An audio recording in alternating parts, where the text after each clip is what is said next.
Please subscribe to my channel. The bourbon trembled lightly in my hand, its amber depths fracturing the chandelier's glow, while her boss's words struck me like a blade. So you're the one keeping Sarah chained to that tiny little life of hers. His sneer was slick, eyes sharp with something crueler than humor. The remark hit me like a sucker punch I hadn't braced for.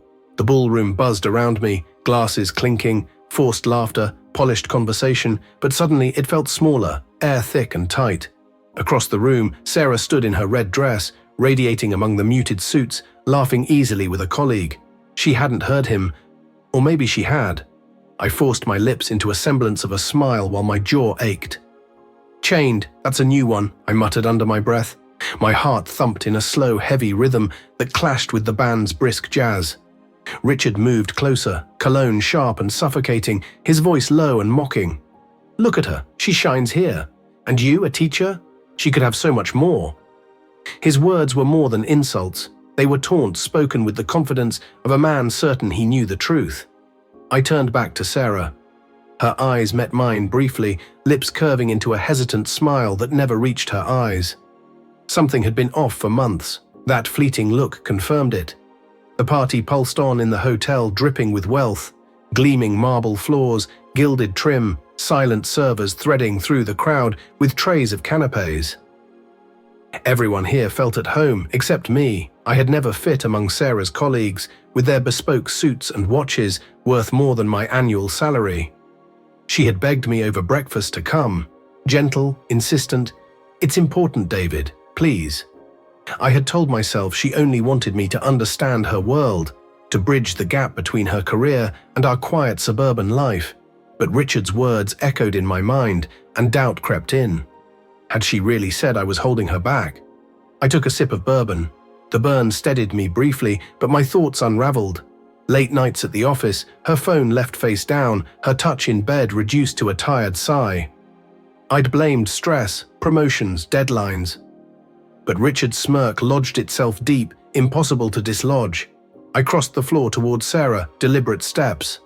"Having fun?" I asked, slipping my arm around her waist. She stiffened, then leaned into me, her perfume both familiar and suffocating. "It's just work. Networking," she replied lightly, eyes darting away. The colleague with slicked hair and a polished grin nodded politely as he passed, his hand brushing her arm. Something inside me twisted. "Richard seems friendly," I said, attempting casualness, but my pulse betrayed me. Her laugh was sharp, edged with strain. "Oh, him, all bark, no bite." She sipped her wine, leaving a perfect lipstick stain. I wanted to believe her, but the air between us pressed heavy, like the tense stillness before lightning splits the sky. "He said I was holding you back," I murmured. Her eyes flickered, guilt, fear. Then she masked it with another strange smile. "He's an idiot, David. You know that." But I didn't. Not anymore. The rest of the evening blurred, empty small talk, forced smiles, shallow questions disguised as courtesy. Sarah drifted through the crowd like a spark, laughter freer than it had been at home in months. Watching her, I felt the ache of a song I could hear but no longer touch. When we returned, the house was swallowed in silence, amplifying every thought. Sarah slipped off her heels, distracted. "I'm exhausted," she murmured, heading toward the bedroom. I lingered in the kitchen, staring at her phone dark on the counter. I had never touched it before, but Richard's words would not leave me. My hand moved before reason could stop it. The passcode was our anniversary date. Once sweet, now ironic. The messages told the truth. Not many, but enough. "You deserve better," he wrote. Weeks later, her reply, "I know it's complicated. Someone who understands me." My chest clenched as I scrolled. Late-night exchanges, a picture of them together at a bar, her hand casually on his arm, nothing explicit, but enough. She hadn't just drifted, she had chosen. I don't know how long I stood there, phone cold in my hand, grief and rage colliding. When Sarah returned and saw me, her face drained. "David." "What are you doing?" she whispered, broken. "You tell me," I said, lifting the phone. My calm shattered. "What is this, Sarah? What are we?" She faltered, tears welling. "It's not what you think. I was unhappy. I didn't know how to say it." Bitter laughter tore from me, foreign, sharp.